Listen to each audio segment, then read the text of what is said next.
नमस्कार जंटी में स्वागत आपका। मैं हूं योगेंद्र। आप देख रहे हैं बड़ी खबर और बड़ी खबर में हम बात करेंगे सियासी रण की। सियासी रण 2024। बात जयपुर की। एक दिन पहले ही दिल्ली के अंदर कांग्रेस ने मैनिफेस्टो जारी किया और अगले दिन ही जयपुर को चुना। सेम तर्ज पे मैनिफेस्टो जारी किया, लेकिन अंदाज बस अलग था। वहां प्रेस ब्रीफिंग थी और यहां पब्लिक मीटिंग थी। यहां सोनिया गांधी, खड़गे, प्रियंका गांधी, राहुल गांधी नहीं पहुंचे और कांग्रेस के राजस्थान के तमाम दिग्गज नेता मौजूद रहे। मुद्दा जैसे अपेक्षित था वही था कि 5 न्याय और 25 गारंटी, और सामने निशाना होगा भाजपा पे, प्रधानमंत्री नरेंद्र मोदी पर। वही सिलसिला चला। लेकिन बड़ी बात यह है कि राजस्थान को क्यों चुना। यह सभा कहीं और भी हो सकती थी। राजस्थान महत्वपूर्ण माना जा सकता है क्योंकि अभी कुछ दिन पहले ही कांग्रेस की सरकार गई है यहां से। तो ऐसा माना जा सकता है कि कांग्रेस को लगता है कि राजस्थान में शायद हमारी स्थिति बेहतर हो, लेकिन ये तो टिकटों से या फिर उनकी जो भी एक्सरसाइज है उससे उनको अंदाजा है। अब पब्लिक क्या डिसीजन करेगी ये देखने वाली बात होगी। तो चलिए हम इस मुद्दे पर चर्चा करेंगे। हमारे साथ विकास सोमानी साहब भाजपा से हैं, प्रतीक सिंह जी हमारे साथ कांग्रेस से हैं, हमारे सहयोगी अनिल हमारे साथ में जुड़े हुए हैं।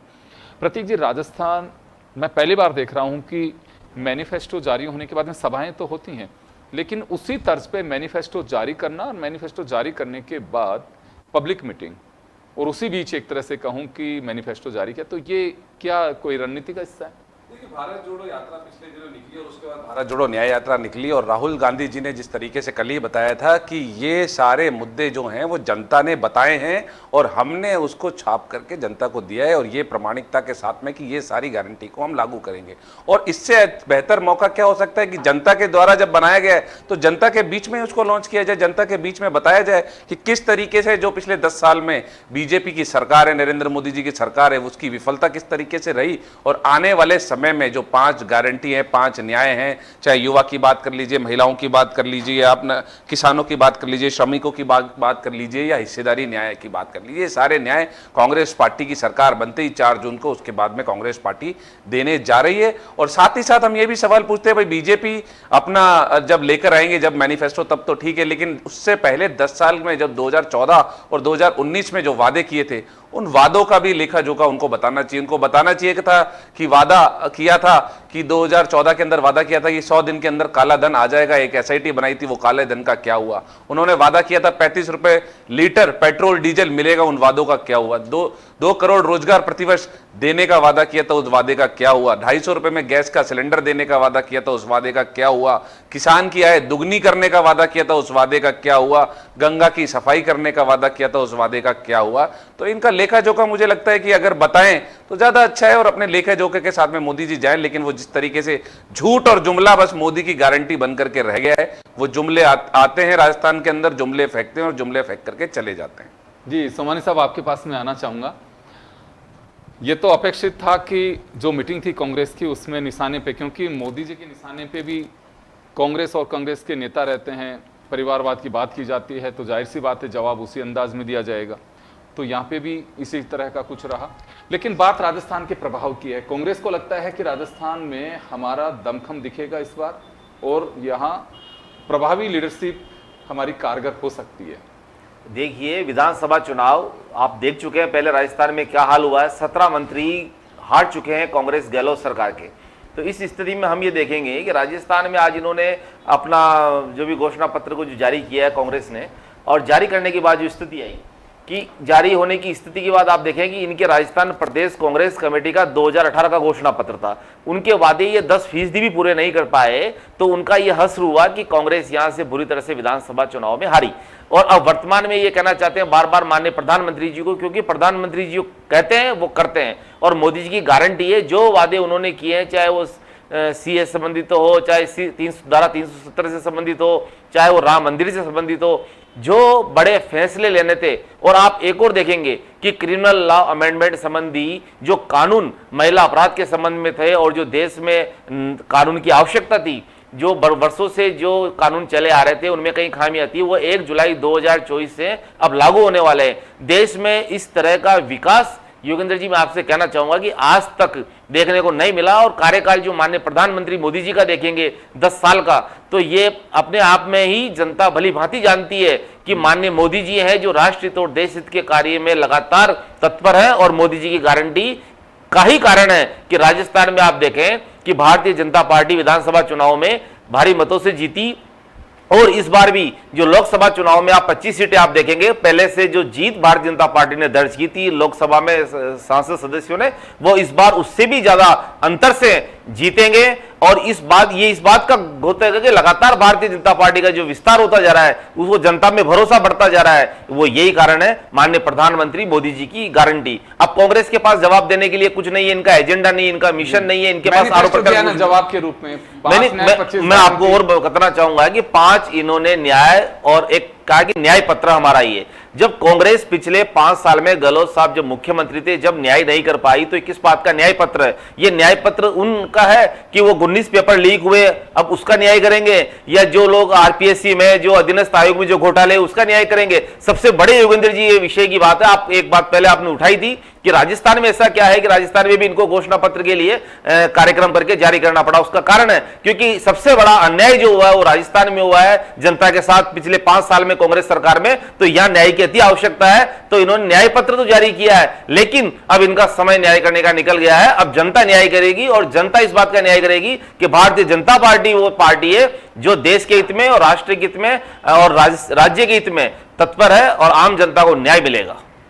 अनिल, बड़ा रोचक है कि कांग्रेस ने भी राजस्थान को चुना, मैनिफेस्टो की ब्रीफिंग और जो भी सेरेमनी थी इनकी मैनिफेस्टो की, उसके बाद में राजस्थान में। लेकिन बड़ी बात जो मुझे लगी, सोनिया गांधी राज्यसभा में निर्वाचित होने के बाद आफ्टर ऑथ वो पहली बार राजस्थान आई। तो एक बड़ा कारण ये तो नहीं है कि राजस्थान ने उन्हें राज्यसभा में भेजा है तो शायद उसकी वजह से आई हूँ? देखिए, बिल्कुल फीलिंग भी देने की कोशिश है। उन्होंने कहा भी कि मैं सौभाग्यशाली हूँ, जयपुर हूँ, जयपुर मेरा पसंदीदा है। और इसका एक वजह ये भी मानी जा रही है कि सोनिया गांधी जी राज्यसभा में राजस्थान से गई हैं, तो ये राजस्थान की जनता को बताने का है कि आपने मुझे राज्यसभा भेजा, तो अब मेरा घर राजस्थान हो गया है। और दूसरे अगर राजनीतिक पॉइंट इसमें देख लिए जाएँ, देखिए राजस्थान जो है, हिंदी पट्टी अगर स्टेट में देखा जाए तो कांग्रेस भले ही सरकार में नहीं है लेकिन मजबूत स्थिति में है।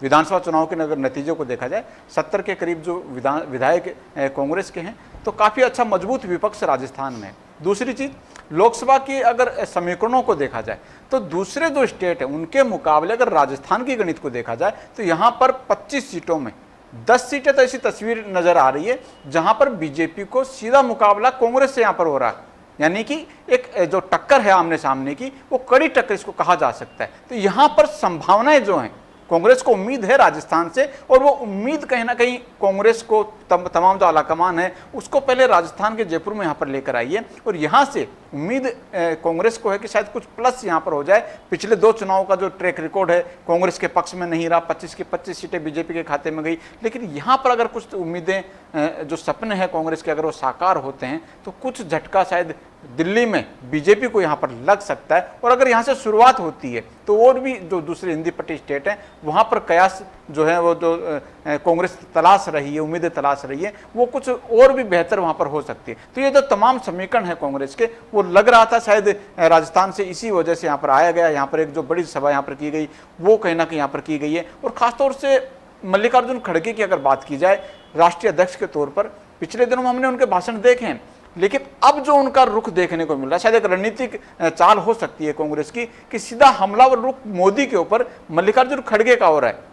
हमने देखा है कि मोदी का जो पलटवार होता है या वार होता है कांग्रेस पर, राहुल गांधी या सोनिया गांधी के ऊपर होता है, लेकिन इधर से जो वार हो रहा है खड़गे के ऊपर हो रहा है। मोदी जी ने कभी भी शायद भाषणों के द्वारा मैंने देखा नहीं अभी तक जो भी भाषण में कि खड़गे के ऊपर सीधा हमला बोला हो या फिर उनके ऊपर कोई सीधा निशाना साधा हो। अगर 1-2 बार को छोड़ दिया जाए तो ऐसा कोई तस्वीर नजर नहीं आई है। आज भी हमने देखा पुष्कर में जो सभा हुई है प्रधानमंत्री नरेंद्र मोदी की, कांग्रेस पर हमला बोला, गांधी परिवार पर हमला बोला, परिवारवाद का आरोप लगाया, भ्रष्टाचार का आरोप लगाया। लेकिन खड़गे ने जो सवाल उठाए उनके ऊपर मोदी जी का ध्यान तो गया होगा, लेकिन जवाब वहां पर देकर नहीं गए। क्योंकि सबसे बड़ा सवाल जिस तरह से खड़गे ने उठाया, झूठों का सरदार तक कह दिया, ये तक कहा कि गारंटी हम पूरी करेंगे। मोदी जी तो वो हैं जो गारंटी पूरी नहीं करने की गारंटी उनकी है, तो वहां पर जवाब देना चाहिए था। लेकिन अक्सर मैंने देखा है इन राजनीतिक सिनेरियो में कि खड़गे का जवाब कहीं ना कहीं बीजेपी या तो देने में बसती है या सीधा पीएम मोदी जो हैं उनके वार का पलटवार करने में शायद गली निकालते हुए नजर आते हैं।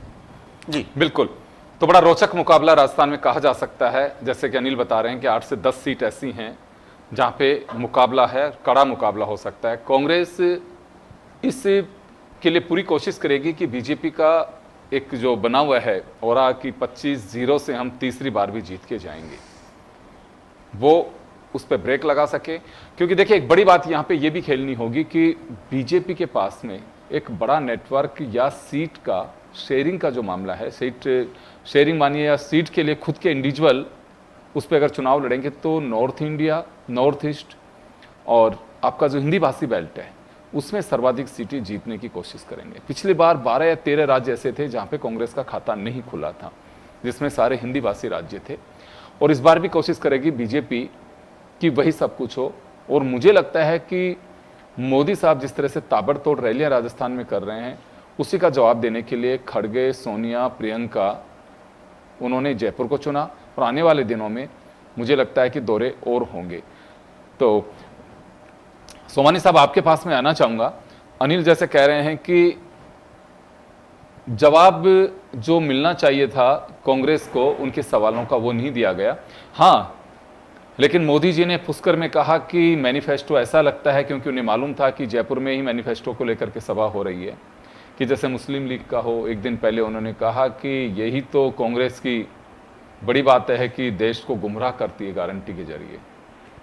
जिस तरह का घोषणा पत्र कांग्रेस ने बताया और जारी किया, उसमें आप देखेंगे कि वो चीज़ 30 लाख रोजगार दे देंगे, 1 लाख रुपए दे देंगे। अरे आप भाई, पूर्व में जब आपकी राजस्थान में कांग्रेस सरकार थी, 2018 में जो घोषणा पत्र जारी किया था उसमें आपने कई बातें कही थी, संविदा में जो लगे उनको नियमित कर देंगे, और भी कई ऐसे मसले थे जिनमें पर किसी को भी आपने निस्तार नहीं कर पाए। और अंत में जब सरकार जाने की तैयारी भी थी कांग्रेस की और समय आचार संहिता का आ चुका था, उसके लगभग कुछ समय पहले आप बोर्डों की इनकी नियुक्तियां करते हैं, जो आप पिछले 4.5 साल तक जो कांग्रेस सरकार जब तक नहीं कर पाए तो लास्ट में आप करते हैं। और आपके जो चेयरमैन बनते हैं वो तुरंत प्रभाव से कुछ उनमें से इस्तीफा भी दे देते हैं और उस पर सवाल भी उठ जाता है। इस तरह की जो कार्यशैली कांग्रेस की रही है, तो माननीय प्रधानमंत्री जी ने भाषण के दौरान इस बात को कहा कि घोषणा पत्र झूठ का पुलिंदा है और जिस तरह का इसमें कर रहे हैं, ये जो इसका कोई आधार और उस पर कोई है नहीं। बस आपको तो एक विषय बना दिया कि आपको विरोध करना है। आपने कह दिया कि साहब 1 नेशन 1 इलेक्शन का विरोध करेंगे। अरे भाई, विरोध करेंगे, उसके फैक्ट्स क्या है, आप क्यों विरोध करेंगे, उससे क्या हानि और क्या लाभ है, देश हित और राजनीति में उसका क्या होना जाना है। लेकिन सिर्फ क्योंकि देश आगे बढ़ रहा है, देश उत्तरोत्तर प्रोग्रेस कर रहा है और माननीय मोदी जी विश्व में भारत का परचम लहरा रहे हैं, गौरव लहरा रहे हैं, और आज जो विकास की जो गंगा भारत में बह रही है, अब इनको क्या है, बस सीधा सा है वो जो हम भारतीय जनता पार्टी जो कार्य कर रही है, माननीय प्रधानमंत्री जी जो कार्य कर रहे हैं, माननीय मुख्यमंत्री जी राजस्थान में जो कार्य कर रहे हैं, बस वो जो कार्य कर रहे हैं उस पर एक लाइन डालनी है, हम इसका विरोध करेंगे, हम इसका विरोध करेंगे। इनके पास न कोई फैक्ट्स है, न कोई इंफ्रास्ट्रक्चर है, न कोई इनके पास कोई एजेंडा है, न कोई मिशन है, सिर्फ एक ध्येय बना रखा है कि हम 1 नेशन 1 इलेक्शन का विरोध करेंगे। भाई ऐसा क्यों करेंगे, वो तो जब है तो बड़ा। अब हर चीज इनके पास दरअसल क्या है कि कांग्रेस पूर्णतया आंतरिक लोकतंत्र खत्म हो चुका है, इनको बताने के लिए कुछ अपने पास है नहीं, या इनके पास कोई बेस है नहीं, कोई आधार नहीं रहा है। और जहां तक बात रही मल्लिका अर्जुन खड़गे साहब की, जो मैं कहना चाह रहा था, अभी अनिल जी एक बात कह रहे थे कि सीधा सीधा विरोध, तो सीधा सीधा विरोध की बात यह है कि सरकार की जो 4 विरोध नहीं कहा इन्होंने कहा कि सवाल जो उठाया उनका जवाब सीधे नहीं दिए। खड़गे जी ने जो ये जारी कराया घोषणा पर, तो राष्ट्रीय अध्यक्ष कांग्रेस की वो बात अलग है, लेकिन उन्होंने जो एक बात कही है उस बात में माननीय प्रधानमंत्री जी कई बार कह चुके हैं कि कांग्रेस के घोषणा पत्र का कोई आधार नहीं है। और इस तरह की जो इनमें ये पुलिंदा किस तरह से इसको, ये तो आपका आएगा जब ये भी यही कहेंगे।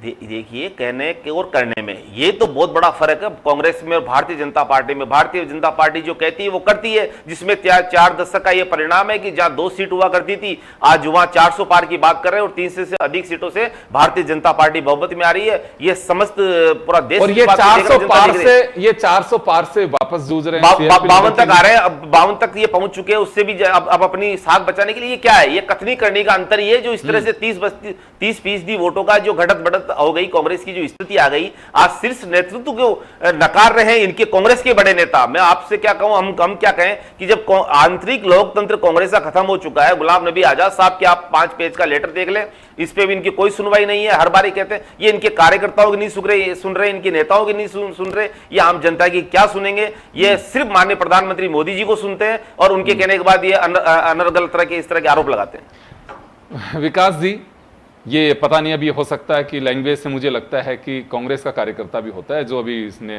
जो हमारा सोशल मीडिया चलता है उसमें मैसेज किया है कि अभी आपने कहा कि ये कहाँ से 30 लाख नौकरियां देंगे, तो इस सज्जन ने लिखा है, ये नाम भी सज्जन सिंह ही है। इनका कहना है कि जब हम ही, सोमानी जी आप ये क्यों नहीं कहते कि जब हम ही नौकरी नहीं दे पाए तो ये कहाँ से दे देंगे? नहीं, हम ये नहीं कहना चाह रहे, इन्होंने सिर्फ एक वो बना दिया। इनका जो मैं इनके भी जवाब दे दूं, इन्होंने लिखा है, ये सज्जन सिंह जी को बहुत सज्जन सिंह जी, हाँ सज्जन सिंह जी ने, जो मैं इनको ये कहना चाहूंगा कि भारतीय जनता पार्टी ने एक मजबूत इंफ्रास्ट्रक्चर बना के, चाहे स्टार्टअप के माध्यम से, आज जो बेरोजगारी की स्थिति है उसको आप देखें कि कांग्रेस जब सरकार में थी तब बेरोजगारी की स्थिति कई आगे तक जा चुकी थी। लेकिन सबसे बड़ी बात यह कि आप बेरोजगार को रोजगार अगर आप दे रहे हैं तो इस तरह का रोजगार नहीं दें कि जैसे आरपीएससी में घोटाला हुआ, हजारों युवा भविष्यों का आज वो ट्रेनिंग जो करके आ रहे हैं वो आज जेल के अंदर है। और आरपीएससी अधीनस्थ आयोग में घोटाला होने से बढ़िया है साफ सुथरी प्रक्रिया हो और जो भी योग्य नौकरी लगे उनका भविष्य चौपट नहीं हो, खराब नहीं हो, जिस तरह की 5 साल में कांग्रेस सरकार ने किया। और रही बात भारतीय जनता पार्टी की, क्या आप जिस तरह का पेपर लीक हुए, 19 पेपर करवाए, वो जिसमें एक बात बताओ सोमानी जी, मैं बात कहूंगा कि देखिए आपके भी बच्चे, हमारे भी बच्चे, सबके बच्चे, और बड़ी फिक्र होनी भी चाहिए कि नेता तो भाषण देके चले जाएंगे, लेकिन परीक्षा देना और परीक्षा के बाद में रिजल्ट में वाकई ईमानदारी बरती जानी चाहिए। आज आपको नहीं लगता है कि बड़ा दुर्भाग्य 2 चीजों को लेकर के, एक तो महिला अपराध और एक पेपर लीक। महिला अपराध को लेकर के कोई राज्य ये नहीं कह सकता कि मेरे यहाँ पे अपराध नहीं हो रहे हैं, एक बात कोई पार्टी दावा ही नहीं कर सकती।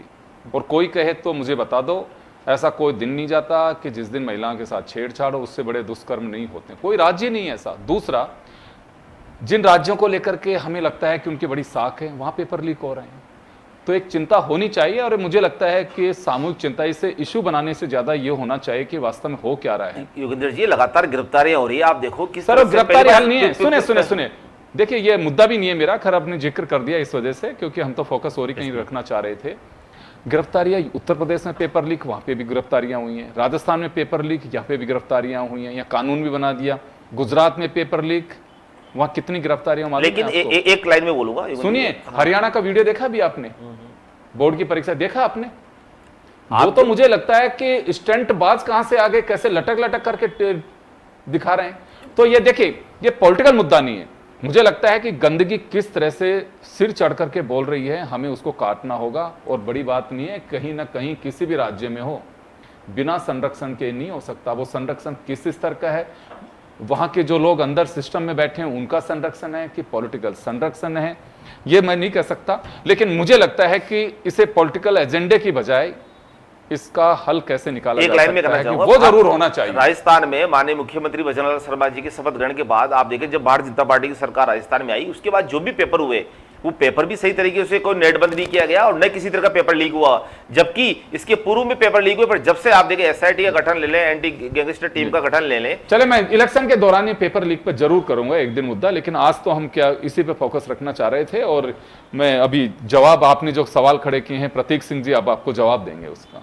देखिए, अभी आपने बहुत अच्छा मुद्दा उठाया कि महिला अपराध के अंदर महिला अपराध हर जगह हो रहे हैं, और बीजेपी ने प्रमुखता से महिला अपराध को, जो विधानसभा के चुनाव थे, वो उठाया था। और उसके बाद में आज ये है कि 300-400 गुना महिला अपराध बढ़ गए, और अपराध ही नहीं बढ़े। आज की खबर है ये कि माहौल खराब होगा ये कहकर गैंगरेप पीड़िता को स्कूल से हटा दिया, उसको बोर्ड का एग्जाम नहीं देने दिया। अजमेर की ये घटना है। तो ये इतनी असंवेदनशीलता चल रही है राजस्थान के अंदर, और ये जो भजन लाल जी की सरकार है वो भ्रमण करने में व्यस्त है। अब दूसरी बात मैं कहूंगा केंद्र की, कह रहे थे कि मोदी साहब गारंटी देते हैं, और मैं कह रहा हूं जुमला। और जुमला क्यों है? क्योंकि इन्होंने वादा किया था, बहुत हुई महंगाई की मार अब की बार मोदी सरकार, तो क्या हुआ? जो 35 रुपए लीटर पेट्रोल डीजल का देने का वादा हुआ, फिर सोमानी जी सब्सिडी के साथ में आपके लिए स्पेसिफिक बोल रहा, सब्सिडी के साथ में 2014 में सिलेंडर 400 रुपए का मिलता था आम जन को, आज 1100 रुपए पहुंचा दिया था, और अब जाकर के उसको 800 रुपए किया गया। तो क्या हुआ? गैस 250 रुपए में गैस सिलेंडर देने का, 2 करोड़ रोजगार प्रतिवर्ष देने का वादा किया गया था, मतलब 20 करोड़ रोजगार भी 10 साल के अंदर मिलने थे। और संसद में जवाब दिया है कि 22 करोड़ लोगों ने नौकरी के लिए अप्लाई किया था, और 7.5 लाख लोग, मतलब वो 0.01% भी नहीं हुआ जिनको नौकरी दी गई है। आज जो केंद्र सरकार के अंदर लगभग 9.5 लाख 10 लाख पद खाली पड़े हैं, वो क्यों पड़े हैं? जो वादा किया था 2022 तक किसान की आय दुगनी हो जाएगी, किसान आज सड़क पे बैठा है, उसके ऊपर गोलियां चलाई जा रही है, आंसू गैस के गोले फेंके जा रहे हैं, 700 किसानों की शहादत हो जाती है, और किसानों के लिए बात नहीं करते। तो एक भी बात का, एक भी जुमले का जवाब भाजपा प्रवक्ता ने नहीं दिया, सिर्फ बात कर रहे हैं 370 हटा दी। मुझे कांग्रेस बताइए राज में क्या-क्या हुआ, 140 करोड़ आप जनता उसको के, देखें और जितना कार्य भारतीय जनता पार्टी के मोदी जी की सरकार मुझे ने किया, लगता है उसको बीच में आप ना देखें। बोलेंगे तो ज्यादा अच्छा है। ये बोल रहे हैं कि हमने धारा 370 हटा दी। मैं कह रहा हूं 140 करोड़ लोगों के जो सुविधाएं होती हैं या उनको जो उनके हक मिलने चाहिए, उसके अंदर क्या परिवर्तन लाए? ये बोल रहे हैं 5 आप बड़ी शौचालय बना अर्थव्यवस्था। रहे घर घर, अरे योजना कितनी प्रतीक जी, आप सामान्य जी देखिए। प्लीज, आप बीच में आपके समय में मैं पूरा सुनाऊं। ये कहते हैं हमने 5वीं बड़ी अर्थव्यवस्था बना दी, तो फिर ऐसा क्यों हो रहा है कि आर्थिक विषमता बढ़ती जा रही है? हम जो पर कैपिटा इनकम है उसमें पाकिस्तान और बांग्लादेश के भी नीचे चले गए। देश की 60% संपत्ति जो टॉप के 2% लोग हैं उनके पास में है। गरीब आदमी तो 5 किलो अनाज के ऊपर पड़ रहा है, 80 करोड़ लोगों को तो 5 किलो अनाज देना पड़ रहा है। तो ये आर्थिक विषमता, सामाजिक विषमता जो बढ़ती जा रही है, जनता इसका जवाब देगी। और जब 4 जून को रिजल्ट आएंगे तो इनका वो जैसे इंडिया शाइनिंग फेल हुआ था, वैसे मोदी जी फेल होने वाले हैं। चले खैर, तो इंतजार करना होगा 4 तारीख को कौन फेल और कौन पास। इसी होगा पर ही। सबकी निगाहें टिकी हुई और हमारी और आपकी नहीं, पूरी दुनिया की निगाहें टिकी हुई हैं कि मोदी जी तीसरी पारी खेलेंगे या कोई और खेलेगा। सभी की निगाह इसी पे टिकी हुई। लेकिन फिलहाल हमने चर्चा की है कि राजस्थान को ही क्यों चुना, और उसी को लेकर के आप लोगों के आपने अपने आर्ग्यूज हैं। आप सभी का बहुत बहुत शुक्रिया, और हमारी विशेष पेशकश बड़ी खबर में इतना ही। दीजिए इजाजत। नमस्कार।